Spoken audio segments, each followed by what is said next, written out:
This is a short version of practice problem number 3 from Lesson 8, Rotation Patterns, and Unit 1, Rigid Transformations and Congruence. In practice problem number 3, you are to describe a sequence of transformations. So a sequence meaning more than one transformation that takes polygon A, B, C, D to polygon A prime, B prime, C prime, and D prime. So there's two different polygons A, B, C, D, and two different polygons A prime, B prime, C prime, D prime. So how do you get from this polygon to this polygon? And how do you get from this polygon to this polygon? Now the prime, A prime, means that it is the point that corresponds to point A. So it's in the same position on the polygon, it's just been transformed in some way. So B prime is the corresponding point to B, C prime is the corresponding point to C, and D prime is the corresponding point to D. To begin, I'm going to translate A, B, C, D to the right 4 units. So translation means that you move the polygon in a straight line, and each point on that polygon moves together. So this is 1 unit, 2 units, 3 units, and 4 units. So each point has moved together 4 units to the right. So this now lines up with polygon A prime, B prime, C prime, and D prime. It's just shifted up a little bit.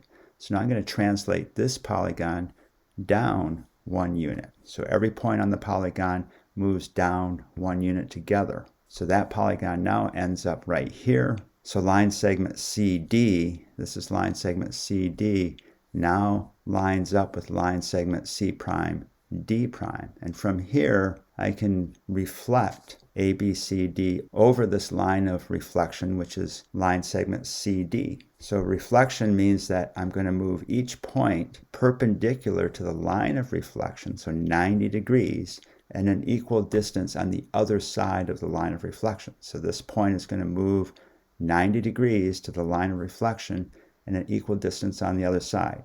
This point moves 90 degrees to the line of reflection and an equal distance on the other side. So polygon A, B, C, D ends up mapped to polygon A prime, B prime, C prime, and D prime.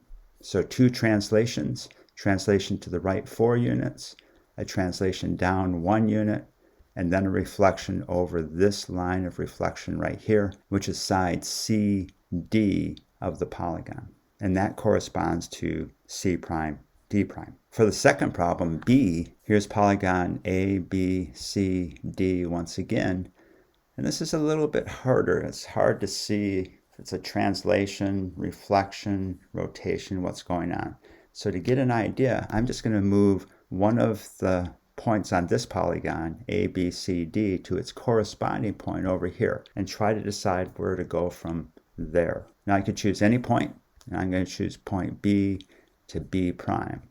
So I'm going to translate polygon A, B, C, D, 1, 2, 3, 4 units to the right, and 1 unit up. So this polygon now sits very close to polygon A prime, B prime, C prime, D prime, with B mapped to B prime. So now from here, I'm going to see if I can see a rotation. So A going to A prime, D going to D prime, and C going to C prime. It looks like a rotation rather than a reflection. So if I draw this rectangle, the side AB is the diagonal of that rectangle. And if I rotate this rectangle 90 degrees clockwise, this diagonal now rotates 90 degrees and it takes A to A prime. And I can draw these arrows to count and to see that rotation. So this is 1, 2, 3 units to the left, 1 unit up. So if I rotate that 90 degrees, now it's 1, 2, 3 units up and 1 unit to the right. If I repeat that same idea with this rectangle, this is a diagonal of that rectangle, so it's CB. And now you can see that this diagonal is going to rotate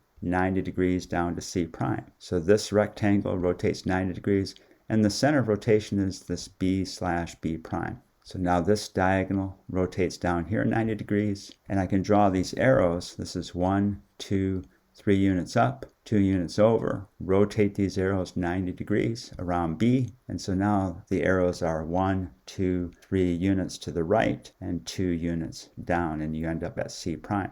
And the last one, the side of the polygon is not a diagonal, so I drew the diagonal right here. So this is a rectangle that goes from B to D with this diagonal right here. So if I rotate this rectangle 90 degrees around point B or B prime, it's going to end up right here. And so this diagonal rotates 90 degrees to here, and D goes to D prime. I can use these arrows once again. This is 1 unit to the left, 3 units up, rotate it 90 degrees around point B. Now this arrow is 1 unit up and 3 units to the right. And so if I just focus on the diagonals now, or the rotations, 90 degrees around B and B prime. This is a 90-degree angle to go from A to A prime, a 90-degree angle to go from C to C prime, and a 90-degree angle to go from D to D prime. So the sequence of transformations translate A, B, C, D, 1, 2, 3, 4 units to the right, 1 unit up, and then rotate A, B, C, D 90 degrees clockwise around the center of rotation, which is B/B prime.